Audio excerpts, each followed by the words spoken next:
So the New York Mets breathed life back into the Mets fan base with a nice, healthy winning streak. Looking good against the Rays, looking good against the Guardians. Verlander telling ESPN to take a hike. Everything was right in the world.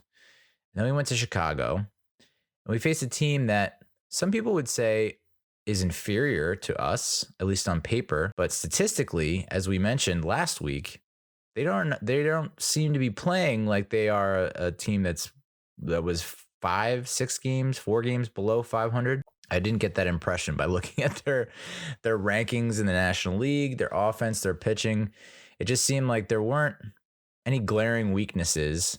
And I think we saw that on full display in the 3-game set in Chicago. We were recording that Tuesday, and so I kind of was giving some live break-ins here and there, some play-by-play. But Tylor McGill, it's been a rough couple starts for our boy, Tylor. He was statistically, I guess, our best pitcher, at least from a win standpoint, 5 wins.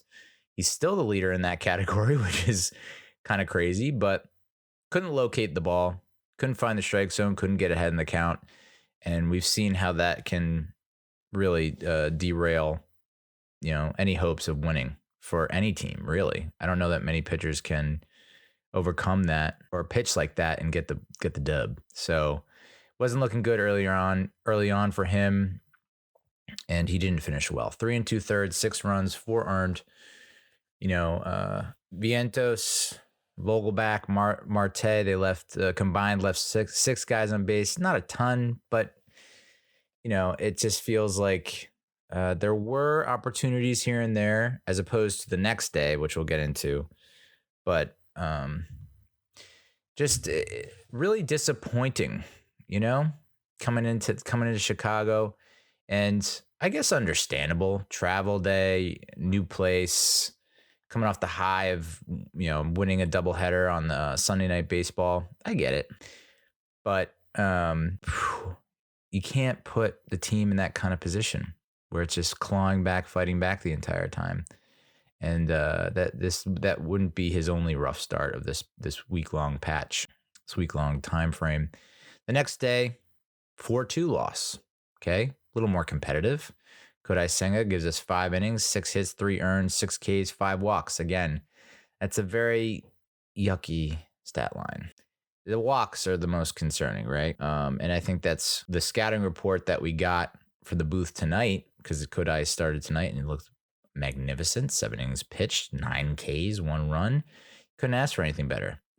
But we've talked about, like they showed it today, the Mets record when they get 6 innings of quality starts, something like 13-0. We're undefeated. We don't lose when we get a quality start. So let's just get some quality starts, right? And the booth was saying that the reason that Senga doesn't give us, even though he is, I guess, the leader in the clubhouse when it comes to quality starts. I mean, he's one of the rare guys in the rotation that can go into 6 innings. But even I think the expectation was he's a lock for 6 innings, and then let's get into the 7th. The outing tonight is kind of more in line with, I think, what the hope was, the expectation was for him, that he would come in and be that third, I wouldn't say ace, because I guess Scherzer and Verlander are the aces, quote unquote. Although I would say that we might need to rethink calling them aces after some of their recent performances. It's like they do, they'll have a start where it's like, oh, okay, yeah, I forgot. Cy Young winner, absolute dog, gonna give us that every time out, and we're just not getting that. So I don't know. We can call them aces. Maybe that'll light a fire under their ass. Someone show them this clip. Anyway, Senga's not getting us a lot of quality starts because he's not, again, same thing that afflicted McGill. Not able to locate, not able to find the strike zone, getting behind in the pitch count. And a lot of the hitters have now started to tee off on his fastball. If he can't locate a lot of his pitches, he gets behind the count and he has to go fastball. That's when he's getting rocked and ripped and shredded. But when he gets ahead, that's when the ghost fork comes out. And that's when it's lights out for opposing hitters. So that's the key to success. Not to oversimplify things, but yeah, that's it. get ahead in the count. First pitch strike, second pitch strike. And if teams start to catch on to that and start swinging, you could look at some nice quality starts because they're, if they're putting the ball in play, 0-1, 0-0, 0-2, you're looking at lower pitch counts, first and foremost, which is always great. And we have one of the better defenses in the league. We've committed the fewest errors. Nimmo robbed Castellanos tonight. And, we just have a really solid, good defense. So let's put the ball in play. You don't have to strike everyone out. And you saw that tonight against the Phillies, but that did not happen in Chicago against the Cubs. And I think one of the reasons, or at least one of the excuses that I've seen floating around, is that the weather was not great. It's the coldest weather that Senga has ever pitched in. And that's completely understandable. That affects how you pitch.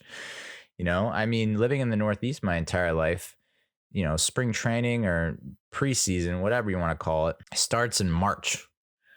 And it's not warm in March here. It doesn't get, they're like blizzards around St. Patrick's Day. So you can imagine what it's like pitching in that weather, and like even hitting in that weather is even worse because you catch one, on a metal bat near the handle, and it's just like your vibro in the worst possible way.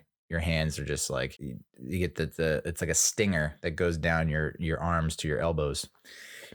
But pitching, it's like, forget about it. You're just trying to survive at that point. Meanwhile, in college, we went down to spring training in Florida, and it was like, that's the best I've ever thrown in my life. I hit 87 miles per hour. Can you believe it? We don't need to look into like wind patterns or anything like that. It was 87 straight up. So that game, we also were going up against an ex-Met, a former Met, Marcus Stroman. I don't know that I've heard a ton about Stro heading into this series. I honestly forgot he was on the Cubs. And then now it's like he's not nonstop in my feed. Like not just that particular start against the Mets, but he then shut down the Rays. And it's like, oh, okay. Interesting things. But he went 8 innings, 4 hits, 3 earned, 3 Ks, 2 walks. It's like a very Marcus Stroman line. And part of me misses that, right? Not a like mind-blowing line, but putting the ball in play, getting outs. That's the name of the game. And he's also a Golden Glover, which he makes very humble about. He doesn't really flash the glove too much after he makes a great play. But of course, Buck wasn't too happy about his antics and shenanigans and whatnot. And as were a lot of the Mets dugout, Mets clubhouse. And Stroman, I try to pay him no mind because it's like seems like a troll. Seems like he likes getting under other people's skin. Even though he said he's doing him, and I'm all for that. I think that I hate using the word swagger, but that level of confidence and cockiness, whatever you want to call it, is something that the game needs. And I like it because I like personality. And David Robertson just closed down the night. So 2-0 Metros. So what I'm most excited about with this Phillies series is like we talk about get right series. We thought the Rockies was going to be a get right series. And I honestly think if we can really take it to the Phillies, I think that's gonna be huge momentum wise, taking us into the Toronto series. So, yeah, getting back to Stroman. You just can't let it affect you. Can't let it impact you. It's like you don't want him talking shit on the mound, pointing to you and gesturing and pointing to his glove and all that stuff. Get your mind right and hit the ball. Put it where they ain't. There's ways to shut him up. And that's to get the best of them on the field. So you don't want that to happen. Well, then you know what to do. But part of me, I would have liked to have Stro for much longer than we did. It sucks that he has this perspective and view that the Mets are just like this racist organization. And we've come a long way from when we passed on Reggie Jackson because he was black. That was wild hearing about that. And when I was doing research on Reggie Jackson, like, oh, he could have been a Met, but we're just a little bit too racist. There's racial bias. You can't ignore that that's a thing, but I just don't see that with the current day Mets, that there's like this active racism against him. And it's like, when you perform and play and show out, we fully embrace you.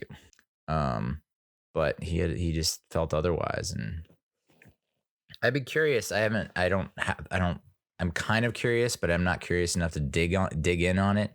What his experience in Chicago has been like, what the Cubs fan base thinks of him. I'm sure recency bias would show that they friggin' love him. He's pitching like a maniac right now. So, but revenge is a dish best served cold. Or, as my mom would like to say, revenge digs two graves. Okay. So, but I would be willing to tank the Mets season just to get revenge on Marcus Stroman. No. But hopefully we do see him again and things turn out differently. The next day, though, our boy, Carlos Carrasco, Cookie, gave us probably one of the best outings he's had in a Mets uniform, I want to say. 6 2/3, 5 hits, 1 run, 4 Ks, 2 walks. Again, nothing really crazy to write home about in terms of strikeouts. Not like a overly dominant performance, but he was in control, you know?